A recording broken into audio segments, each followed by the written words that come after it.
A judge gave 23XI Racing and FRM Motorsports a massive win in their case against NASCAR. Sergio Perez out at Red Bull. Plus, we have an unfortunate passing of a NASCAR Hall of Fame member.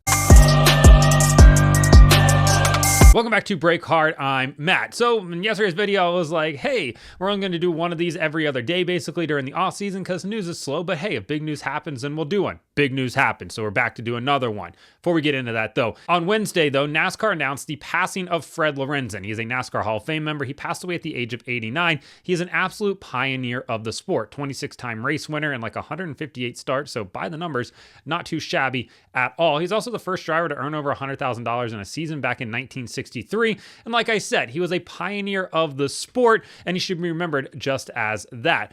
Obviously, the NASCAR Hall of Fame members, they're not getting any younger. This is something we're going to have to go through over the next few years, especially with some big names as they come up, and it sucks all around. But Fred Lorenzen lived one heck of a life in motorsports.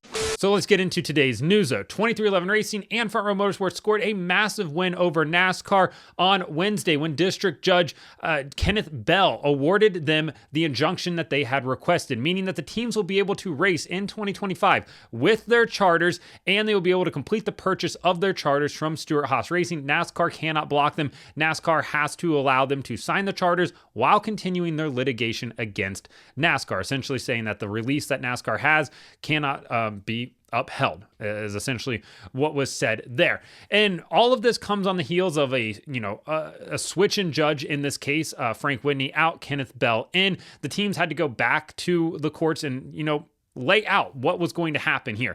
Were they going to lose money? Were they going to lose drivers? Were they going to lose sponsorship? And that was something they had hypothetically talked about in their first attempt to get an injunction. That's why the judge ruled against them in the first one. When they went back to appeal, withdrew their appeal, and then re-entered it for the second time. And this time, the judge did grant the request for an injunction. And a lot of it stems from the fact that Tyler Reddick had to have a decision by today, December 18th, on whether or not they were going to have a charter for him. And if they did not, 23XI Racing was going to be in breach of contract with Tyler Reddick, meaning that he was free to go anywhere else he wanted. He did not have a valid contract anymore. And obviously he is a A-plus driver in the NASCAR Cup Series. He is a championship contender. He is a guy that any team out there would find some way to sign him up. 23XI Racing didn't want to lose him. The judge in this situation said, hey, look, you finally presented tangible evidence that you will lose something out of this, that being Tyler Reddick. So they had to make a ruling, and they waited until the literal 12th hour to make that ruling, but Tyler Reddick will, as of now, remain with 23XI Racing because they have been granted their charters for 2025, meaning that Tyler Reddick, his car, that 45, is a chartered entry as it currently stands. It also appears that Noah Gragson and Riley Herbst both had similar clauses within their contract that they had to be in chartered rides. Also, Bubba Wallace seemingly had something similar as well, and he told 23XI Racing he needed to know immediately how they were going to be competitive in 2025. If not, he needed to go look for other opportunities. So it appears that every driver in the situation basically had the same sort of clause, and they're like, yeah, this is the tangible evidence that we will lose these drivers and sponsors if we don't have these charters. So the court ruled in favor of them.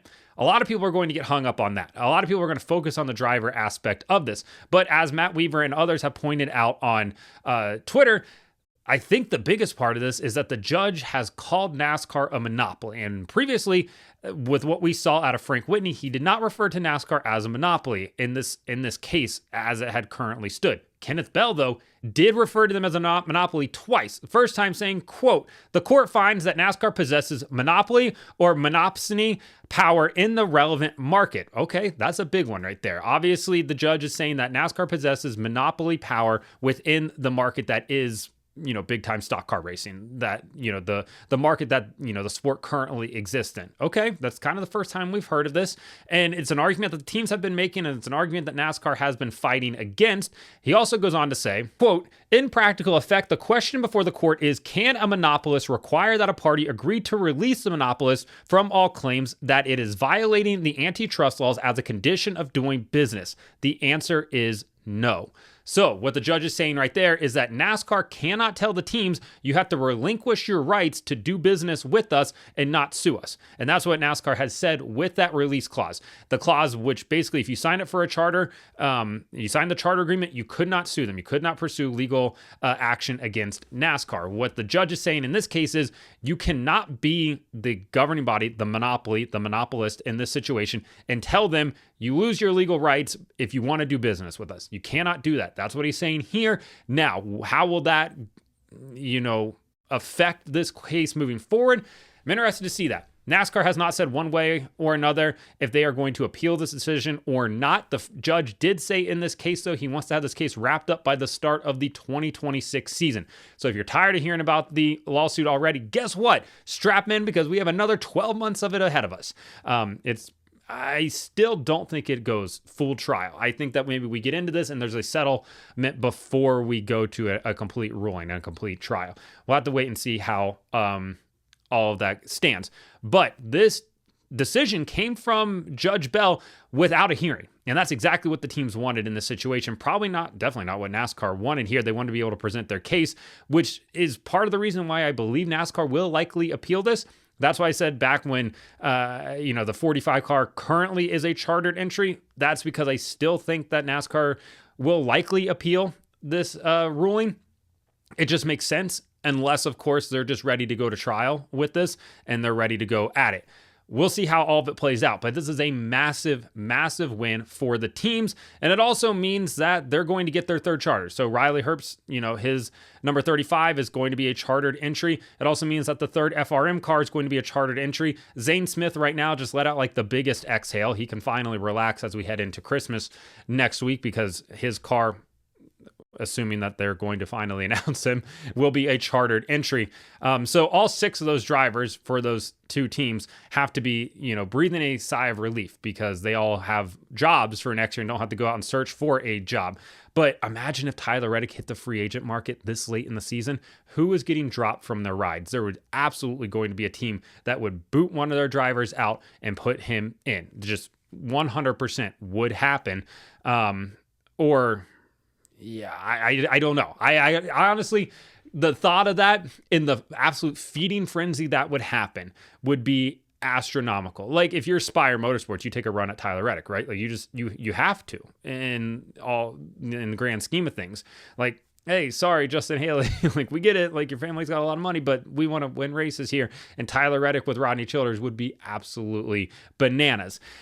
Yeah, it's a decision that I did not expect, but I'm here to see how all of it plays out. I'm here to see what NASCAR's response to this will be. NASCAR likely won't respond publicly. That's kind of been their MO through the whole thing so far. So we'll see how they proceed and whether or not they file to appeal this or not, or if they are willing to accept it. Because if you remember back a couple weeks ago, months ago at this point, NASCAR said that they are proceeding into the 2025 season with only 32 chartered teams. I mean, they've already informed the other teams what the increased payouts will be. Now they're going to go back and, essentially revise it to what 36 would have been, which they'd already figured out for sure.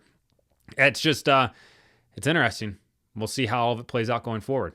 Sergio Perez is out at Red Bull Racing, the worst kept secret in the entire paddock, something we all knew was coming other than the people down in Mexico, who of course want to support their countrymen. I understand it. But 4 years to the day after announcing that Sergio would take over for Alex Albon at Red Bull Racing, they announced his departure from Red Bull Racing on Wednesday. Perez, 5 wins with the team out effective immediately. Will not apparently continue on in an ambassador role as well. His 5 wins with the team were pale in comparison to what Max Verstappen did. And listen, Sergio Perez is no Max Verstappen. I completely understand that. I think everybody understands that. But his absolute just collapse in 2024 is something that Red Bull just could not afford going forward. I mean, he hasn't finished in the top 5 of any Grand Prix since Miami back in May. That's really, really, really bad. I mean, even his last race with Red Bull in Abu Dhabi, he retires early from that event. His qualifying, not very good. He finished outside of the points in 7 races since Miami as well. And he's the sole reason why they did not win the Constructors title, why they did not contend for the Constructors title, and of course were relegated to 3rd in the standings there. Yeah, he helped Max win the 2021 World Championship. He helped the team win Constructors titles. Yeah, absolutely. He 100% did. But Motorsports is a what have you done for me lately type of business. And what has Sergio done for them lately? Lose them a ton of points. He became a massive liability and he was going to be gone at the end of the season. Red Bull's not going to sit around and wait for him to try to figure it out. So who's going to replace him at Red Bull? Liam Lawson is the leading candidate. He's the name that continually comes up. Will he be able to compete alongside Max Verstappen? I don't really know at this point. I don't think we've seen enough out of Liam Lawson to really warrant moving up to the Red Bull senior seat, the Red Bull Racing senior seat. Who replaces him at RB? Sounds like Isaac Hadjar will move into that seat alongside Yuki Tsunoda. But for Liam Lawson, hey, listen, he wanted to be a Formula One driver. He's getting thrown right to the sharks, though, because being a teammate with Max is not the easiest thing in the world. Ask, well, anybody that's been alongside him so far. The team is very much Max Verstappen's team, and we'll see how it goes on into 2025. I talked about this, back on December 3rd, I believe, that Nate Saunders from ESPN reported that Sergio would not return to the team in 2025. And if Nate says it, I'm more than 99% of the time going to believe it. To which it was, met on TikTok with all these comments being like, he's absolutely coming back. You don't know what you're talking about. Why would you ever trust ESPN? He's coming back. Ha ha ha. Why would he ever leave? Red Bull can't afford to buy him out. My favorite is always, well, he has a contract for next year. I can't stress this enough. Contracts do not matter in motorsports. If you are not producing, you are gone, regardless of what your contract says, especially in a place like Formula One or even in NASCAR at the top teams. They will buy your contract out. They will move you to a different ride. And you won't be in that seat if they don't want you to be there. And that's what happened here with Sergio. So yeah, he's gone and opens up a really competitive seat, but I think we already know who's going there. So let me know in the comments what you think about the ruling in the NASCAR lawsuit. The teams now chartered entries once again, as well as Sergio Perez being out at Red Bull. Like and subscribe to the channel. Follow me on TikTok at BreakHard, Instagram, Twitter, and Facebook at BreakHardBlog.